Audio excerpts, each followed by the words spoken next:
माननीय श्याम रजक जी से सम्मानित इस कार्यकर्ता सम्मेलन के अध्यक्ष भाई रामानंद मंडल जी, हम लोग के नेता और आप सबके सांसद और इस राज्य के विकास के सूत्रधार आदरणीय नीतीश कुमार जी के सहकर्मी सहयोगी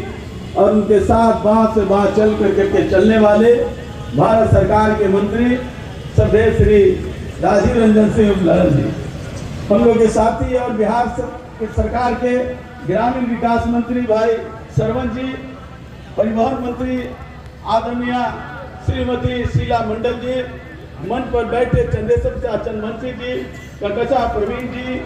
मंचासी भाई ललित जी, यहाँ के प्रमंडलीय प्रभारी भाई संतोष कुशवाहा जी, भाई सुनील जी और तमाम मंचासी सम्मानित साथियों, आए हुए इस सभागार में तमाम हमारे नौजवान साथियों, माताओं बहनों, नौजवान साथियों, हम लोग के नेता आदरणीय राजीव रंजन जी को जाना है और मैं आपके और उनके बीच में कोई दीवार खड़ा करना नहीं चाहता हूं, लेकिन इतना कहना चाहता हूं साथियों, राष्ट्रपिता महात्मा गांधी ने कहते थे कि पहले करो तब कहो, पहले करो तब कहो, और हम लोग के नेता नीतीश कुमार जी भी उसी के अनुयायी होकर करके पहले करते हैं तब कहते हैं। देश की आजादी के बाद से जो दलितों के आंखों के आंसू सूख चुके थे, उनके आंखों के आंसू सूख चुके थे और वो एक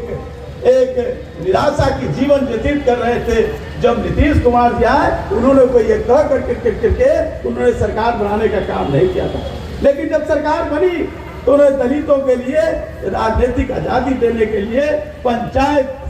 में और नगर निकाय में उन्होंने आरक्षण देकर करके एकल पद पर आरक्षण देने का काम किया और कहा यही दलित है जो अपनी भविष्य को लिखेगा और अपने विकास की रेखा को खींचने का काम करेगा। ये नीतीश कुमार जी की देन थे कि आज दलित मेयर है, आज दलित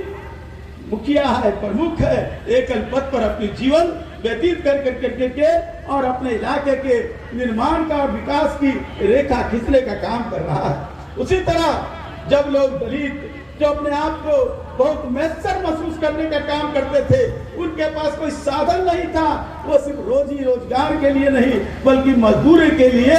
लोगों के यहाँ घर के दरवाजे पर बैठे रहने का काम करते थे। नीतीश कुमार जी ने कहा उद्यमी योजना लो और अपने को इतना स्वावलंबी बनने का काम करो कि याचक नहीं बल्कि दाता बनने का काम करोगे और तुम रोजगार खोल करके लोगों को नौकरी देने का काम करोगे। यह नीतीश कुमार जी ने करने का काम किया। इसलिए साथियों, जिस तरह से स्वाभिमान और स्वावलंबन के लिए इस देश में, इस राज्य में जो डोलों में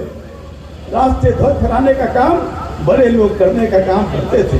लेकिन नीतीश कुमार जी ने कहा कि दलितों के लोगों ने भी पूर्वजों ने भी देश की अपनी आजादी में कुर्बानी देने का काम किया है। ये सिर्फ टुकुर टुकुर ताकने वाले लोग नहीं है बल्कि इनके हाथों में भी झंडा दे करके और उसका फहराने का काम करो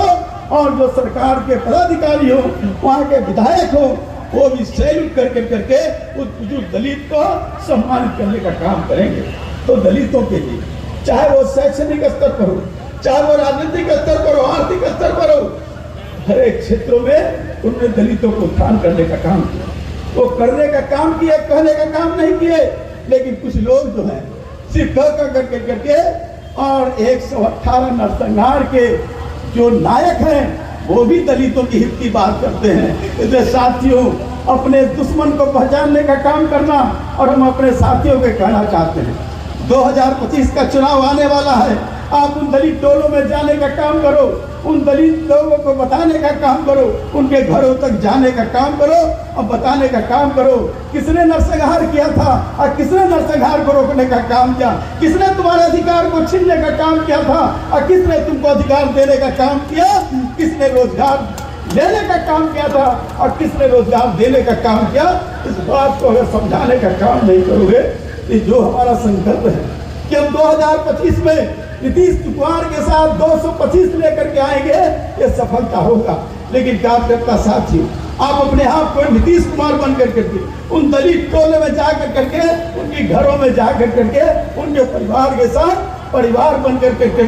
काम करने का काम करो, ताकि 2025 में हम फिर से नीतीश कुमार को लाने का काम करें। नीतीश कुमार को लाने का औचित्य इसलिए नहीं कि सरकार हम बनाना चाहते हैं, बल्कि इसलिए इस राज्य में जो हमारे काम बचे हुए हैं, जो दलितों के आज भी पूरे काम नहीं हुए हैं, जो पिछड़ों के काम नहीं हुए हैं, अकलियतों के काम नहीं हुए हैं, गरीबों के काम नहीं हुए हैं, उसको पूर्ण करने का काम हम 2025 में नीतीश कुमार जी की अगुवाई में करने का काम करेंगे। ये संकल्प हमारे कार्यकर्ता साथियों को लेना होगा। इन्हीं सब शब्दों के साथ आप सबको इस संकल्प के साथ कि चलिए यहाँ से और अपने अपने टोलों में जा करके उन दलित बस्तियों में, उन गरीब बस्तियों में, उन अति पिछड़ों के बस्तियों में जा करके उनके सही रूप से एहसास कराने का काम कीजिए और नीतीश कुमार के कार्यों को उनको बताने का काम कीजिए कि क्या स्थिति थी और क्या है। कल तक जो कीचड़ में चलते थे आज सड़कों पर चलने का काम कर रहे हैं। ये सारी चीजें बताने का काम कीजिए। इन्हीं सब शब्दों के साथ आप सबका बहुत बहुत धन्यवाद। भाई रामनंदन मंडल जी को और उनके तमाम सहयोगी साथियों को हम बहुत बहुत आभार व्यक्त करना चाहते हैं कि इससे कम समय में आपने साथियों को इकट्ठा करने का काम किया। आप सबके प्रति आभार और अपने नेता आदरणीय राजीव रंजन जी के प्रति बहुत बहुत शुभकामना देना चाहते हैं कि आप इन्हीं चंद शब्दों के साथ बहुत बहुत धन्यवाद। जय भीम, जय जदयू। अब हम